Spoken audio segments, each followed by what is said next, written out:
बोलो भारत माता की।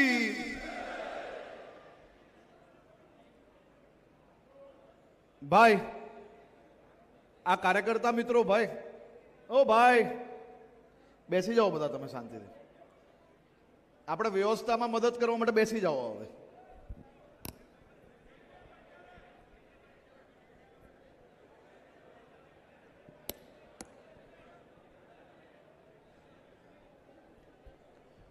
બોલો ભારત માતા की। આપણા નવનિયુક્ત પ્રમુખ શ્રી કેટલેય દૂરથી આપણા દક્ષિણ ગુજરાત ભારતીય જનતા પાર્ટીના કાર્યકર્તાઓ, સૌ સંસ્થાના આગેવાનો, સૌ સાધુ સંતોને મળવા માટે, આશીર્વાદ લેવા માટે આટલા દૂરથી જ્યારે આવ્યા હોય તો દક્ષિણ ગુજરાતનો બુલંદ અવાજ માનનીય અધ્યક્ષશ્રીને વધુ ઉત્સાહપૂર્વક કામ કરવા માટે ભારતીય જનતા પાર્ટીનો પ્રત્યેક કાર્યકર્તા ખભે ખભા મિલાવીને તૈયાર છે। એવો મજબૂત બે હાથ મુઠ્ઠી બાંધીને એક સાથે બોલો ભારત માતા की, ભારત માતા की। Bharatiya Janata party, Bharatiya Janata party. जय जय श्री राम, जय जय श्री राम।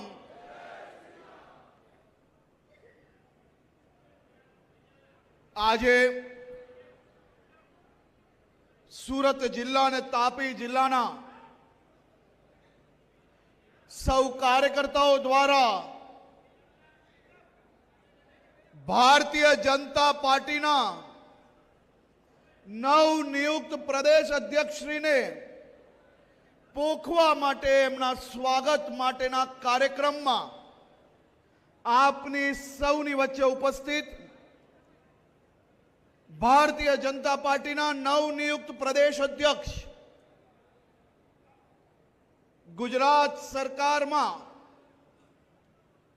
સહકાર વિભાગના મંત્રી આદરણીય શ્રી જગદીશભાઈ વિશ્વકર્માનું આપણે બધા અહીંયા બે હાથે તાલી વગાડીને સ્વાગત કરી રહ્યા છે। અમદાવાદ શહેરના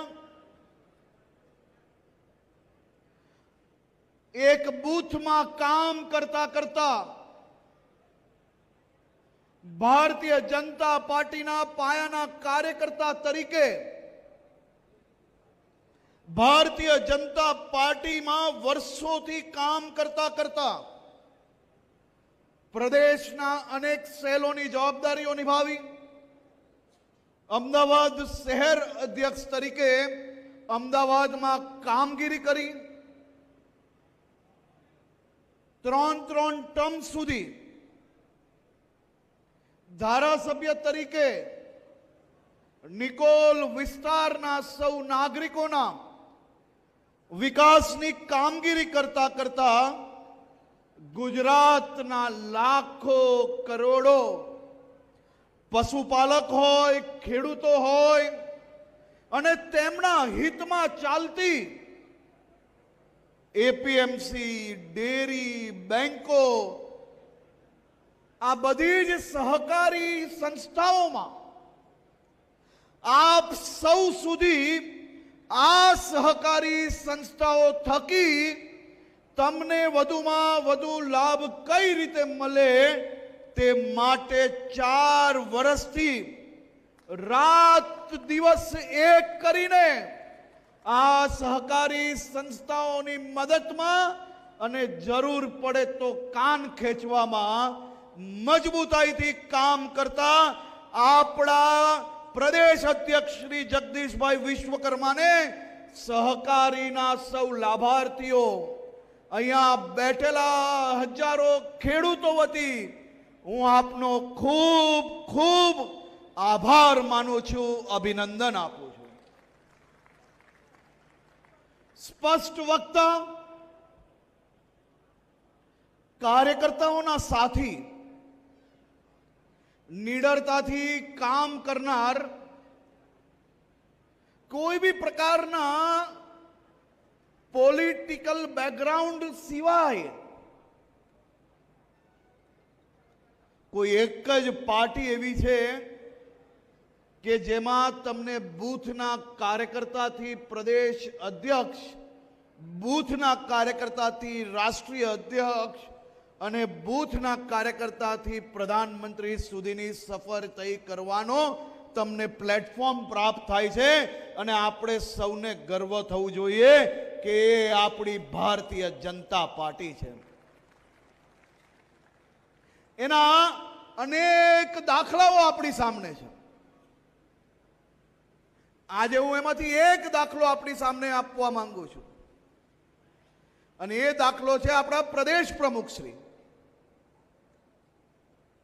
બૂથના કાર્યકર્તાથી પ્રદેશ અધ્યક્ષ સુધી જગદીશભાઈ વિશ્વકર્માના પરિવારમાં ના તો કોઈ રાજનીતિમાં હતું અને હું એમના પરિવારને જેટલું ઓળખું છું તેનાથી પાક્કું કહી શકું છું કે એમના પરિવારમાં સમાજ સેવામાં જરૂરથી લોકો જોડાશે, પણ રાજનીતિમાં ના કોઈ હતું અને નથી કોઈ હમણાં જોડાયું.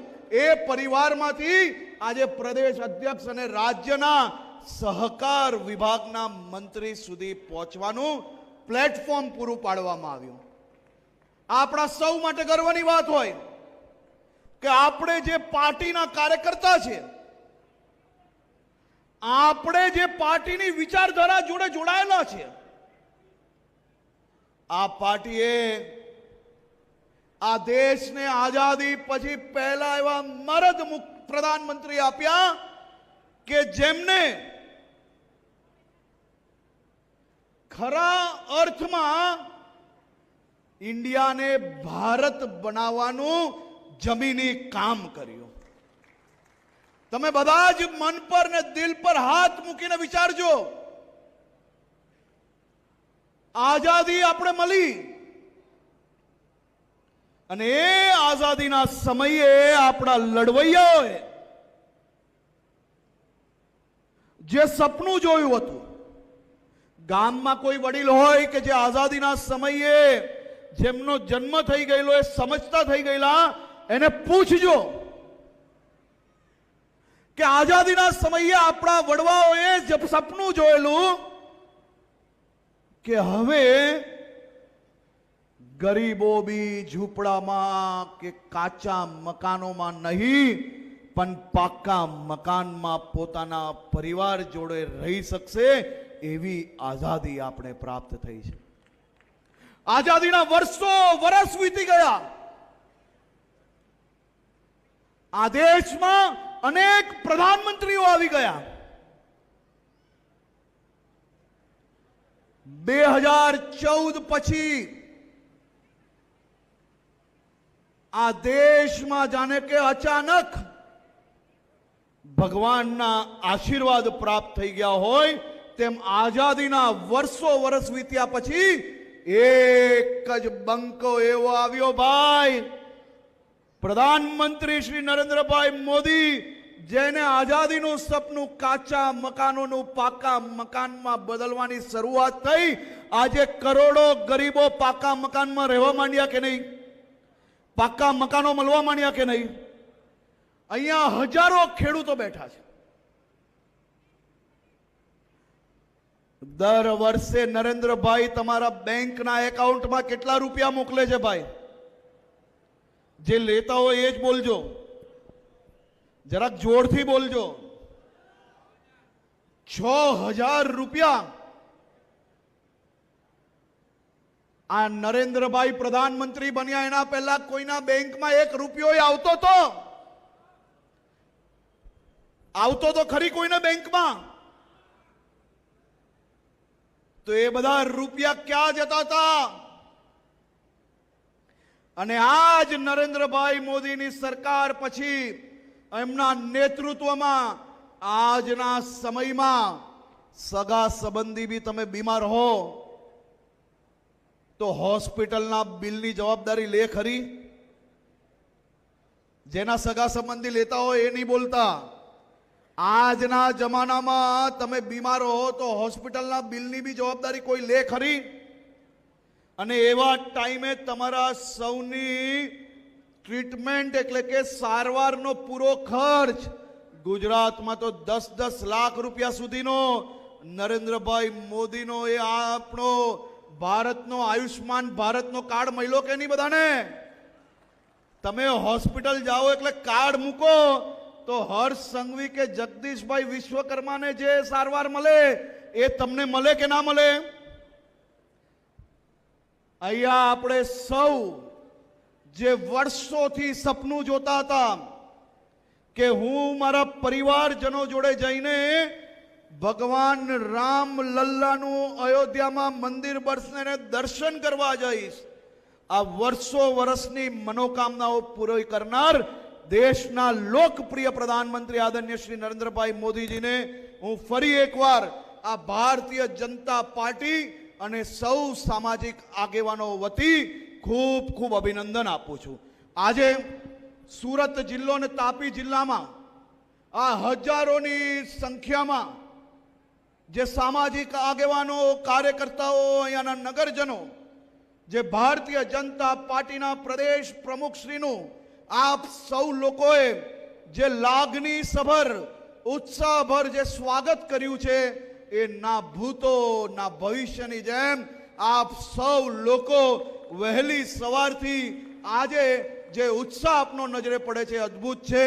હું ભારતીય જનતા પાર્ટીના અમારા સૌ કાર્યકર્તાઓ વતી માનનીય સાધુ સંતો આપ સૌના ચરણોમાં વંદન કરીને આપનો આભાર માનું છું કે આપ આટલી મોટી સંખ્યામાં દેશભક્ત પાર્ટીના ગુજરાત પ્રદેશના અધ્યક્ષ શ્રી જગદીશભાઈ વિશ્વકર્માને આશીર્વાદ આપવા માટે અહીંયા પધારેલા છો. અહીંયા બેઠેલા આટલી બધી સામાજિક સંસ્થાઓના પ્રમુખો, સેક્રેટરીઓ, આપ સૌને બી હું ખૂબ ખૂબ આભાર માનું છું. મારી બહેનો જે અમારા પ્રમુખ શ્રીને આશીર્વાદ આપવા માટે આટલી મોટી સંખ્યામાં પધારેલા છે એ સવી બધી જ બહેનોને, માતાઓને હું વંદન કરું છું, આભાર માનું છું.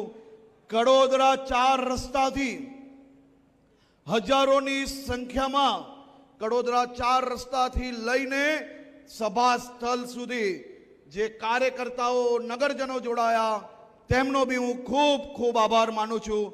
ફરી એકવાર અમારા પ્રદેશ પ્રમુખ શ્રી જગદીશભાઈ વિશ્વકર્માને અહીં ખૂબ ખૂબ સ્વાગત કરું છું અને આપ સૌ વતી એમને ખૂબ ખૂબ અભિનંદન આપું છું. અને અમે વિશ્વાસ અપાવીએ છીએ કે આપ ભારતીય જનતા પાર્ટીના એક સૈનિક તરીકે અમે આ હજારો કાર્યકર્તાઓ દેશ હિતમાં, રાજ્ય હિતમાં ભારતીય જનતા પાર્ટી દ્વારા લીધેલા તમામ નિર્ણયોમાં મજબૂતાઈથી તમારા ખભે ખભા મિલાવીને અમે સાથે ચાલવા માટે તૈયાર છીએ. બોલો ભારત માતા કી. આવું થોડું ચાલે ભાઈ.